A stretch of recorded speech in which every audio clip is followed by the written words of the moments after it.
You are looking at Julian's pronunciation guide, where we look at how to pronounce better some of the most mispronounced words in the world, like this other curious word. But how do you say what you're looking for today?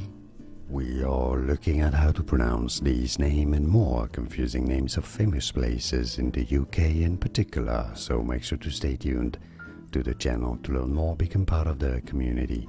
There are two different ways of pronouncing the name of this city. In the UK, it's said either Edinburgh, Edinburgh, or Edinburgh, Edinburgh, or Edinburgh.